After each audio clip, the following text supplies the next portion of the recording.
What's pretty common and has been common forever is this sales and marketing tension, right? Marketing is sending us leads and they're terrible. We're sending leads to sales and they don't follow up. You know, these are good leads. It's this breakdown between the two. It goes back as long as sales and marketing existed as departments, even though they're two sides of the same coin.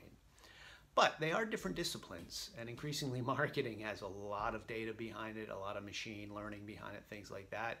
And the salespeople are the ones that are talking to the customers. So I found that really a great way to help departments understand each other is to get them to know each other.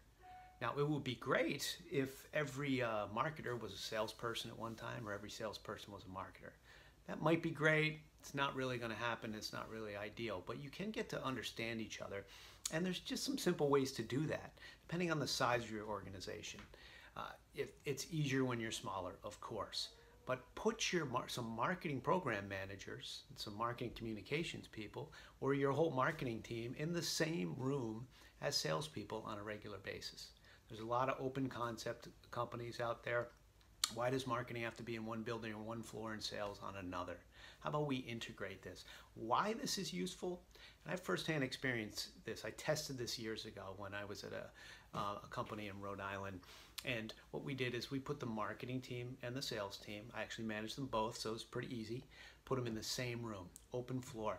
When the calls, we had inbound calls, we had days when drove a lot of inbound calls, even though the team was primarily outbound, but there was sometimes overflow. So when every salesperson was on the phone, if the phone rang, it also ran on the marketing team's desk, and they had to pick up the phone.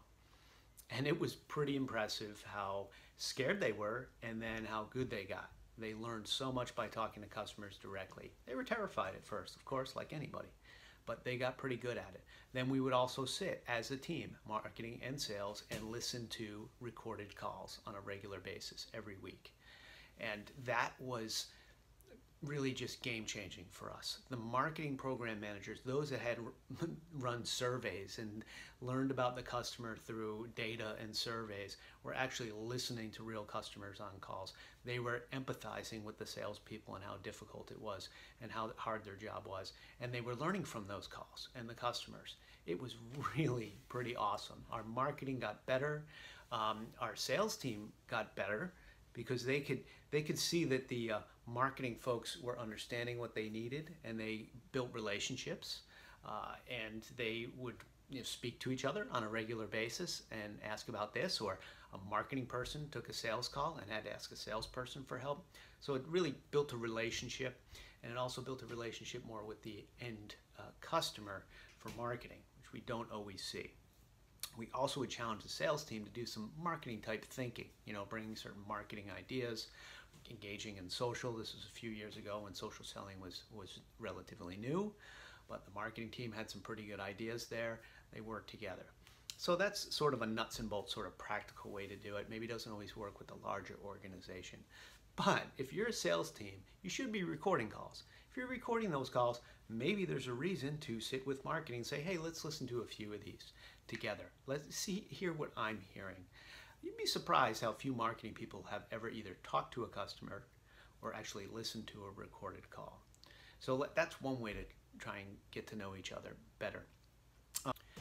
Another way to get marketing and sales to work together and understand each other, in a more sort of methodical way, is to make sure that you've defined what a lead or an opportunity is. So if marketing's job is to provide leads to the sales organization, have you, both departments, agreed to what that lead definition is?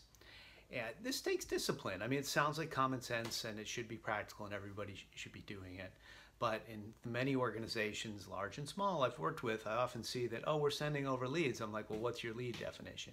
And it's pretty loose. And I'm like, what does sales think the lead definition is, or the opportunity definition? Well, it's band criteria, it's this or that. So there's not a common understanding, right? If you're going to do an SAL, sales accepted lead, if you've got that as a part of a key metric, or an SQL, sales qualified lead, or an opportunity in Salesforce, what are those definitions? And how are we determining that they're being followed?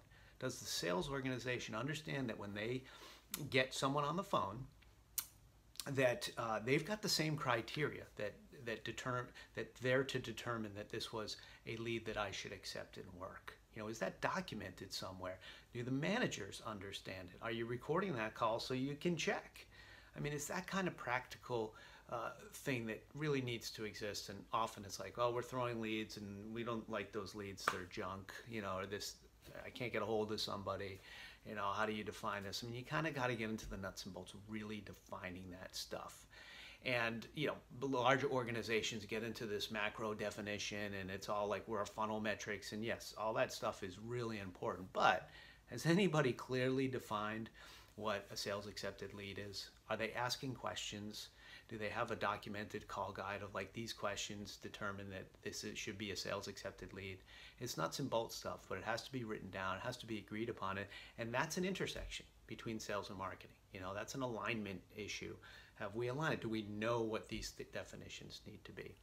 So make sure you're getting below, you know, the vernacular, and you're getting to the nuts and bolts of like, when I get someone on the phone, are they able to answer these questions and therefore by definition become a sales accepted lead? And how do I track that? What is that in Salesforce that I'm going to change it? What stage does that become if it's an opportunity? Or what are my next steps? So we got to get into the definition of that stuff, and you got to document it in Salesforce. So make sure you're disciplined there.